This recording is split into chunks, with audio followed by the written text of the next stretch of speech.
Imagine your job description literally being die so the king doesn't have to. Every morning, you wake up knowing that today might be the day a rival slips arsenic into the royal porridge, and your convulsing body will be the alarm system. Welcome to the life of a royal poison taster, where breakfast wasn't a meal, it was Russian roulette with a spoon, and your survival determined whether nobility got to eat lunch. The poison tasters of medieval and Renaissance courts didn't just taste food. They performed an elaborate dance with death 3 times a day, and the most twisted part? This was considered a position of honor, a privilege that families would compete for, because dying in service to the crown apparently looked fantastic on a family crest.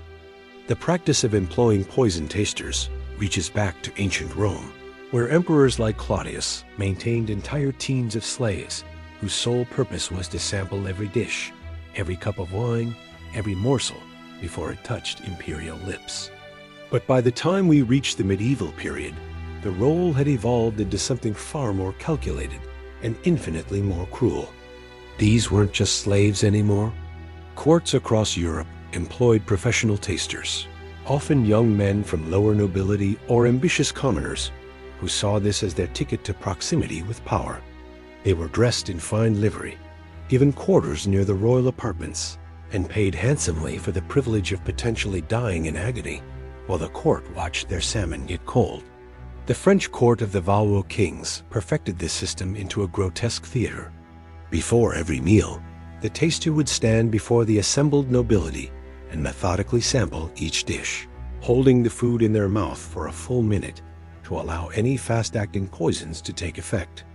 The court would watch in silence, forks suspended, as the taster's face was scrutinized for any sign of distress. A slight grimace, an unexpected swallow, a bead of sweat, and suddenly physicians would rush forward while everyone else leaned back from the table. The taster would be dragged to an antechamber where they'd be forced to vomit, given various supposed antidotes that were often as poisonous as the original substance, and if they survived the treatment, they might survive the poison. If they didn't, well, at least the king knew not to eat the duck.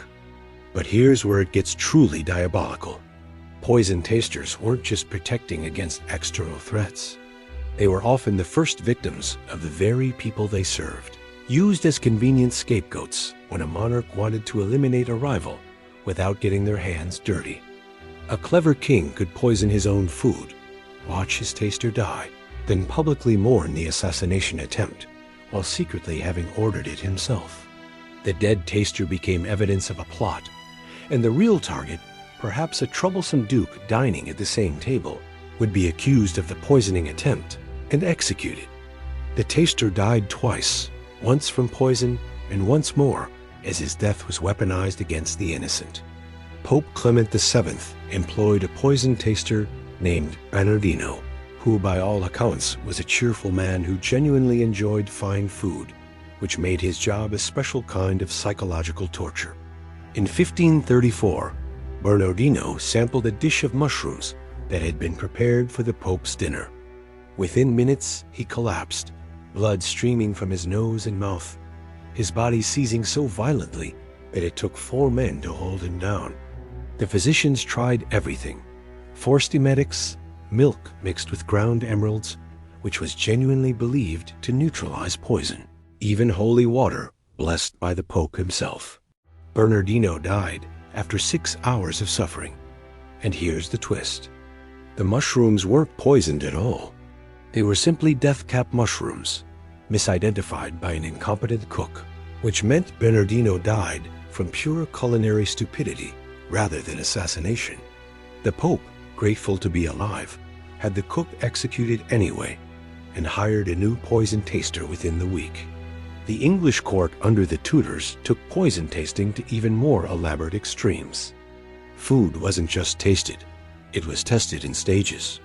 The raw ingredients were examined by one taster, the prepared dishes by another, and a third taster would sample the food after it had been plated and was being carried to the royal table.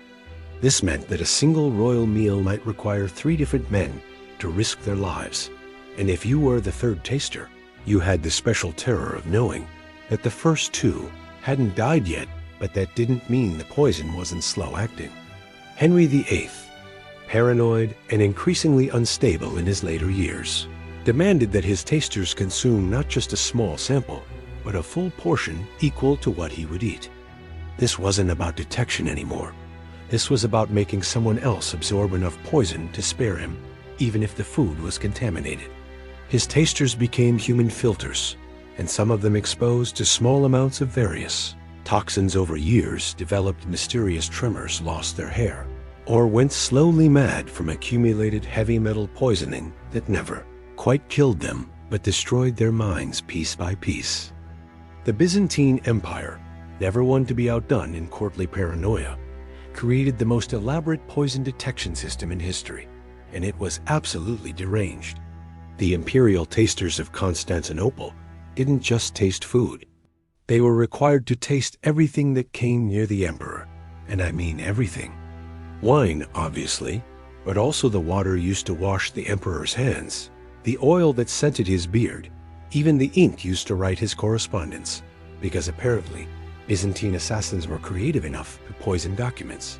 One taster whose name was recorded as Theophilus was responsible for testing the emperor's bathwater by actually bathing in it first, spending a full hour soaking in what might be poisoned water before the emperor would even consider getting in.